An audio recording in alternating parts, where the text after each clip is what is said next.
ఉప్పేసి చిక్కుడుకాయలు ఉడకబెట్టుకున్నామండి. పప్పు చిక్కుళ్ళు అంటారు వీటిని. ఇవ్వండి పప్పు చిక్కుళ్ళు, ఇదిగోండి చూడండి ఎంత బాగా ఉడికినాయో. కొంచెం ఉప్పేసి ఉడకబెట్టుకోవటమేను. ఇంకా దాన్ని తిరగమాత వేసుకుందాం. అదిగో 2 స్పూన్లు ఆయిల్ వేసుకుంటున్నాను.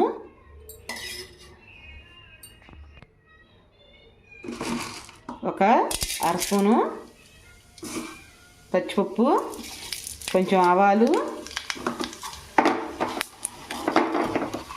కొంచెం జీలకర్ర బాగా యాగాలి.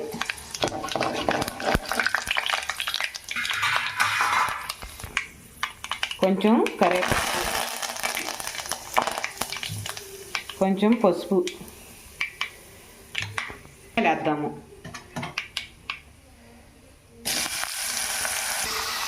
ఇందాక ఉప్పు వేసి ఉడకబెట్టాం కాబట్టి ఇప్పుడు చూసేసుకోండి ఉప్పు. ఎందుకంటే ఆల్రెడీ మనం ఉడకబెట్టేసాం కాబట్టి ఇదిగోండి ఉప్పు మట్టి చూసేసుకోండి. శుభ్రంగా గరిటె పెట్టి కలిపించుకుందాం. బాగుంటుంది పప్పు చిక్కుడు కూర. చిక్కుడుగా ఎల్లుల్లి కారం కదా, మనం అంతలోకి చిన్నులపై కారం చేసుకుందాం. వచ్చేయండి. తిప్పుకుంటూ ఉండాలి.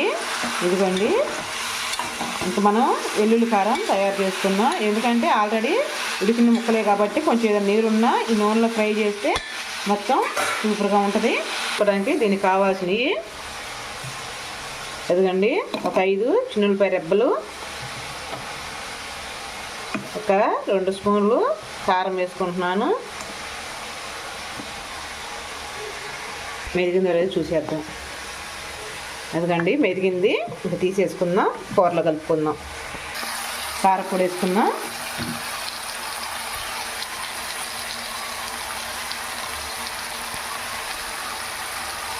రావట్లేదండి, గట్టిగా ఉంది. గరిటె పెట్టి శుభ్రంగా తిప్పుకుందాం.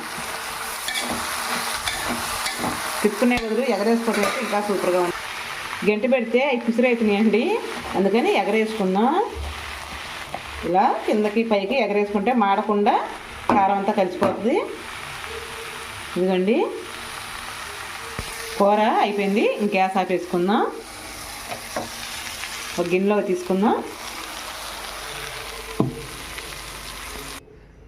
పప్పు చిక్కుల కూర రెడీ అయింది.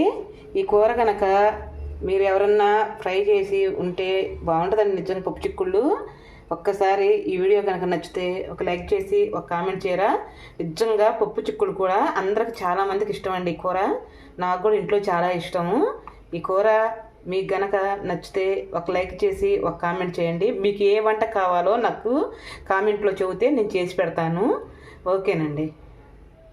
ఒకటండి చిన్న విషయం, బైజూస్ పుస్తకాలు మా ఇంట్లో ఉన్నాయి. మా పిల్లలు చదివినవి కొత్త పుస్తకాలే ఉన్నాయి. మీలో ఎవరికన్నా కావాలంటే కామెంట్లో చెప్పండి. అది నసరాపేటలో వరకేనండి, పక్క ఊళ్ళకైతే రావు. అది మా అబ్బాయి వాళ్ళు ఎవరికైనా ఇద్దామని అన్న మాటకి చెబుతున్నాను. ఓకేనండి.